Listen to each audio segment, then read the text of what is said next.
Salutations chers disciples d'Avan et bienvenue dans cette 16e review consacrée à l'anime Dai no Daiboken.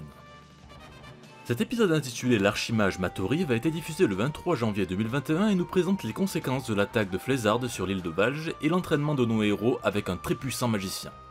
Il adapte des chapitres 54 à 56 du manga et retrace les épisodes 30 et 31 de l'anime de 91.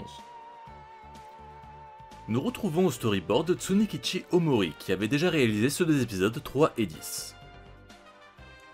Cependant, il ne dirige toujours pas d'épisode, il est cette fois accompagné par le réalisateur et le directeur de l'animation de l'épisode 8, Hideaki Oba et Noriyoshi Yamazaki. Le scénariste principal Katsuhiko Chiba n'était revenu que pour 2 épisodes. Ici, il est de nouveau remplacé par Katsuyuki Sumizawa, qui s'était occupé de la partie avec Yunkel. L'épisode débute avec nos héros arrivant dans une grotte habitée par un mystérieux personnage. Mam reconnaît très rapidement Matorive. Il est incarné par l'acteur Kazuhiro Yamaji, qui a prêté sa voix dans de nombreux médias. Il incarne Sid Iwin dans l'univers Final Fantasy VII depuis le film Advent Children, Gil de Tesoro dans le film One Piece Gold, mais aussi Hit dans Dragon Ball Super. Le vieux magicien remarque que Mam a bien grandi et qu'il y a même de quoi faire un puff-puff, ce qui est clairement suggéré dans le manga en lui pelotant allègrement la poitrine, il esquive son coup de poing et lui tape même les fesses. Oui, c'est un vrai pervers. Comme nous pouvions le craindre, ces scènes humoristiques de Matorive sont malheureusement retirées, mais le caractère du mage est conservé pour notre plus grand plaisir. De son côté, l'adaptation de 91 avait accentué sans gêne le fait que Matorive pelote les seins de Mam. Ici, il ne fait rien du tout et elle essaye tout de même de le frapper. Sur cet entrefait, Baduk précise qu'il s'agit d'un archimage et l'un des anciens frères d'armes du héros Avan. Dans le manga, c'était Mam qui le présentait en le surnommant ainsi. Les fans de la première heure connaissent certainement le mot japonais pour archimage, vu que la traduction j'ai lu a gardé le mot japonais Daimadoshi. Il est également utilisé pour le titre du chapitre 54, Uwasa no Daimadoshi, l'archimage de la rumeur ou traduit le grand mage légendaire dans la version Tonkam. Cette classe totalement inédite apparaîtra bien plus tard dans la série Dragon Quest avec le spin-off Monster Joker 3.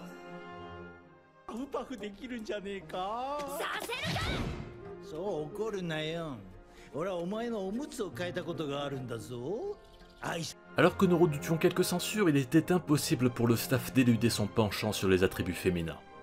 Nous pouvons saluer le travail de Kazuhiro Yamaji qui succède parfaitement à Shina Omori en arrivant à très bien calibrer sa voix en accord avec le personnage. Pop est étonné d'apprendre que ce vieux pervers était autrefois l'ami d'Avan. Il faut dire que la première impression de Matorive ne joue clairement pas en sa faveur. Amy et Baduk tentent de rallier l'archimage de leur côté mais en vain. Celui-ci a autrefois été déçu par les humains. Son monologue nous apprend qu'il était autrefois conseiller du père de Léona. C'est d'ailleurs l'une des rares fois où l'ancien roi de Papnica est cité. Il explique par la suite que les humains n'ont pas grande valeur et qu'ils vont se servir de lui en temps de guerre et l'oublier en temps de paix. Un caractère bien misanthrope. Dans cette adaptation, il adopte un comportement dédaigneux, alors que dans le manga il est juste blasé et fait signe à nos héros de partir le plus vite possible.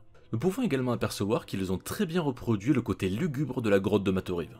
D'ailleurs, cette scène dans le manga se passe dans le laboratoire du vieux mage, alors que dans ce nouveau cru, ils sont toujours à l'entrée de la grotte. C'est finalement Dai et sa grande détermination qui parvient à faire changer d'avis l'archimage, le regard du jeune héros faisant écho avec celui d'Avan.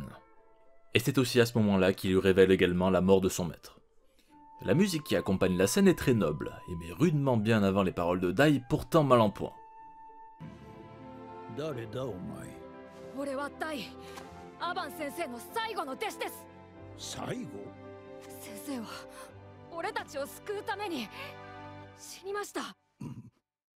En discutant, nos héros en apprennent bien plus sur le sort interdit qu'a utilisé Flézard. L'anime en profite pour nous offrir un plan tout à fait inédit du légat du feu et de la glace, se prélassant en attendant le retour de Dai. Manque plus que le transat, le parasol et le cocktail de fruits exotiques. On a déjà les glaçons et de quoi allumer le barbecue. Bref, le plan est clair. Les héros doivent détruire les 2 tours pour annuler le sort. Matorive indique que pour mener à bien ce projet, l'utilisation de bombes sera nécessaire. Sur cette adaptation, il insiste grandement sur leur puissance explosive, ce qui peut paraître étonnant. C'est ainsi que naît le véritable premier dialogue entre Pop et Matorive. Dans le manga, l'archimage semble prendre à part Mam pour lui demander discrètement qui est ce magicien. Là, il pose les questions devant tout le monde, ce qui signifie que Pop entend tout ce qu'il dit. Ici, cette scène reste plutôt anecdotique par rapport au matériel d'origine. Par ailleurs, Mam pensait que Matorive lui posait des questions parce que Pop était doué. En réalité, c'était le contraire. La manière dont avait été construit le dialogue était là pour le gag. La scène ici est prise au premier degré, et évidemment c'est moins efficace. D'ailleurs, on peut ajouter qu'à ce moment-là du manga, ce vieux pervers profite du dialogue pour peloter Mam, et se prend un bon coup de pied dans le menton. En ça, l'adaptation de 91 avait retranscrit plutôt fidèlement ce passage aussi bien dans l'humour que dans la perversité du maître. Quoi qu'il en soit, Matorif se propose pour entraîner notre apprenti magicien en se vantant qu'il en bavera bien plus qu'avec Avan. À la forteresse Roche-Démon, Adlar se prépare à riposter contre Dai et les siens, devinant que son groupe va diviser ses forces pour tenter de détruire les tours.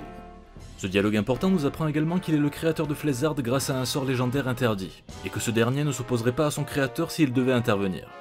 Baran est ravi d'apprendre que sa légion des super dragons va enfin pouvoir aller au front. Mais Adlar l'envoie dans le royaume de Karl, qui résiste extrêmement bien aux légions du mal. Dans l'adaptation de 91, ce passage avait été déplacé dans l'épisode suivant. De par les effets de sueur d'Adlar, on devine que ce n'est pas pour lui un choix évident, et que cela cache quelque chose de suspect. Ce que met parfaitement en évidence Zaboera. Les pensées du roi du mal sont claires, il doit vaincre hâtivement Dai pendant que Baran lui est chargé de remplacer Mistvern sur la conquête du royaume de Karl. On peut noter que le tempérament de Baran sur cette scène a été altéré par rapport au manga. En effet, sur les planches d'origine, il proteste sur le fait qu'il a envoyé ailleurs et part en hurlant « Direction le royaume de Karl !» alors que dans ce cru 2020, il est relativement calme et posé. La scène suivante nous amène au village de Neil, où l'entraînement de Pop commence avec l'apprentissage du sort Lula, ou téléportation en français. Cette adaptation suit à la lettre le manga sur le lieu d'arrivée. Oui, car il faut préciser qu'en 91, Matoriv et Pop arrivaient dans un chapiteau où résidaient les faux héros. Ils y confectionnaient des tours de magie. L'apparition de Matoriv et Pop ainsi que leur départ créait une foule en délire. Mais bon, ce n'était pas spécialement très subtil et intéressant, il faut bien se l'avouer. Ah, ils ont bien inventé sur ce coup-là. Au village, Matoriv dialogue furtivement avec Leia, son ancienne sœur d'armes. Là encore, le ton humoristique du manga change, notamment quand le vieux pervers évoque la poitrine de Mam. Ici, il précise juste qu'elle a de belles formes. L'entraînement commence, Pop est pourchassé par un Bookbull, qui lance un Begirama, le tout chevauché par un Matoriv qui prend un malin plaisir à tourmenter notre jeune mage. Malgré sa morvonnée, le visage de Matoriv est bien trop sérieux, retirant un peu son côté loufoque du manga. Pop est ensuite attaché à une pierre sous l'eau, le but de l'archimage étant de le forcer à utiliser Lula en le poussant dans ses derniers retranchements. In extremis il y parvient, donnant raison aux méthodes très primaires du vieux maître. D'ailleurs le Lula de Pop est maladroitement exécuté, en effet on dirait que c'est la pierre qui s'est téléportée entraînant le jeune magicien avec lui. Pour l'anecdote, Matoriv est inspiré de l'éditeur légendaire Kazuhiko Torishima, ce qui pourrait expliquer la dureté de son personnage à travers l'entraînement de Pop. Pendant ce temps, on a le droit à une courte passe d'armes entre Mam et Dai.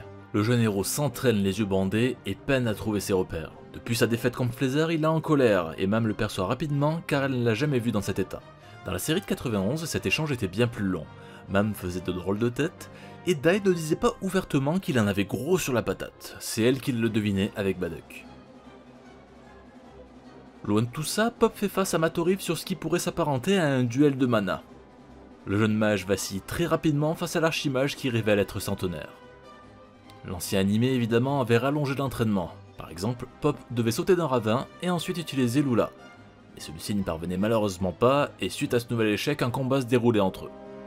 Les loufoqueries de Matoriv font malheureusement cruellement défaut sur cette nouvelle adaptation. Même le dialogue où ce dernier révèle qu'un magicien est là pour protéger ses compagnons est bien moins percutant. De plus, la musique n'aide pas à mettre tout cela en valeur. Le dézoom sur Pop par contre est quasi similaire à la première adaptation. Mais difficile de réaliser cette scène autrement à bien y réfléchir. De retour dans sa grotte, Matoriv indique à Baduk que le design des bombes ne lui convient pas, ce qui déconcerte le vétéran de Papnika. Après tout, on s'en fiche, elles sont conçues pour exploser, non? Dai et Mam continue de s'entraîner, rejoint par Matoriv qui fait part que s'il arrive à combattre l'invisible, sa force va décupler.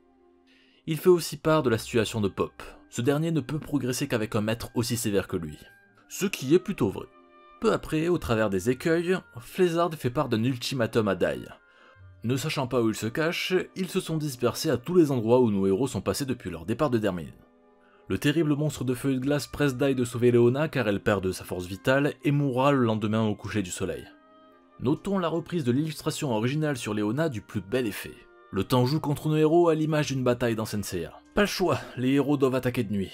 Le gag autour des inventions de Baduk est laissé, pour être surprenant en raison du fait que le personnage est bien trop sérieux dans cette adaptation. La façon dont Baduk a d'indiquer sa présence n'est absolument pas fidèle à la personnalité du personnage dans le manga. La version de 91, elle, lorgnait sur le manga, et faisait apparaître Baduk derrière Dai et Mam en criant sa présence. Ce côté loufoque et parfois baratineur, c'est ça qui caractérisait ce personnage. Ici, nous n'aurons rien de tout ça. Nos héros discutent de la façon de rejoindre l'île tout en évitant les tourbillons. L'Archimage possède une barque qu'il utilise pour la pêche, mais celle-ci ne peut contenir que 4 personnes. Dai et Mam font naturellement partie de l'équipe de secours. Baduk ne veut pas être mis à l'écart et ça se comprend, c'est lui qui a fabriqué les bombes. Amy et Apollo veulent participer au sauvetage de la princesse en leur qualité de sages de Papnica. Mais c'est alors que Pop, qui a très difficilement réussi à revenir dans la grotte par son propre Lula, annonce qu'il sera de la partie. Bien sûr, beaucoup se sont posé la question quant à savoir pourquoi Mam soigne Pop d'un BOIMI et pourquoi elle ne fait rien pour Apollo et Marine. Une des possibilités serait que le sort de soin de Mam ne soit pas assez efficace pour guérir les blessures des deux sages. La composition de l'équipe étant terminée, les héros s'apprêtent à partir. Malgré qu'il en ait bavé, Pop témoigne du respect envers Matoriv. Il explique à ses compagnons que ce sera son professeur, car son seul et unique maître est Avan. Cette scène est plutôt poignante et très fidèle au matériel d'origine. Une bonne réussite de l'épisode. Matoriv fait voler une barque. L'équipe d'animation ne pouvait pas faire l'impasse sur les visages de nos héros lorsqu'ils se posent la question sur comment s'arrêter. C'est pas mal, et la réalisation fonctionne bien quand le vieux mage indique qu'il a oublié de réfléchir à un moyen de stopper le canot. Par contre, un peu dommage qu'il n'y ait aucune réaction de la part d'Amy. Alors que les héros se dispersent en deux groupes, Dai, Baduk et Gomechan pour la tour du feu, Mam et Pop pour la tour de glace, ceux-ci sont espionnés par un écueil. Zaboera se réjouit de la situation et il est accompagné de Miss Verne. Les armures errantes l'accompagnant sont animées en 3D et reprennent naturellement les poses qu'on peut voir dans les jeux vidéo Dragon Quest. Le tome 6 se terminait justement par ce plan montrant les armures errantes dégainer leurs épées. Cet effet est plutôt bien retranscrit dans cette courte séquence d'animation. Rappelons au passage que l'anime de 91 avait simplement supprimé ce passage où Zaboera dialoguait avec Miss Verne pour lui demander si ses soldats étaient prêts. Nous redoutions cet épisode en raison du caractère pervers de Matoriv, car jusqu'à présent cette adaptation avait largement édulcoré des scènes bien précises de cet Akabi. Et hélas, la censure frappe plusieurs fois les pulsions redoutées du maître, là où à l'époque il était courant d'avoir ce type de gag dans les séries animées. Malgré tout, on a évité le pire car au fond, le personnage de Matoriv n'est pas trahi pour autant. Nous regretterons quelques faciès, mais le personnage conserve la majorité de ses attraits. L'épisode se regarde agréablement, vu qu'il ne possède pas beaucoup de phases d'action, il a dû être beaucoup plus simple à gérer. L'adaptation du manga est bonne et assez bien rythmée sur 3 chapitres en tout. Il y a quelques moments de temps mort ou de tension qui font plaisir à voir, et le nouveau seiyuu qui interprète Matoriv s'annonce plus que prometteur. Nous avons très hâte de voir le prochain épisode qui annonce le début d'une bataille féroce. Cette 16e review est désormais terminée et nous espérons que vous l'avez appréciée. N'hésitez pas à nous faire part de vos commentaires et à vous abonner à la chaîne pour ne rater aucune de nos vidéos. Vous pouvez également nous suivre sur nos réseaux sociaux respectifs qui sont en lien dans la description. Prenez soin de vous, chers disciples, et à la semaine prochaine.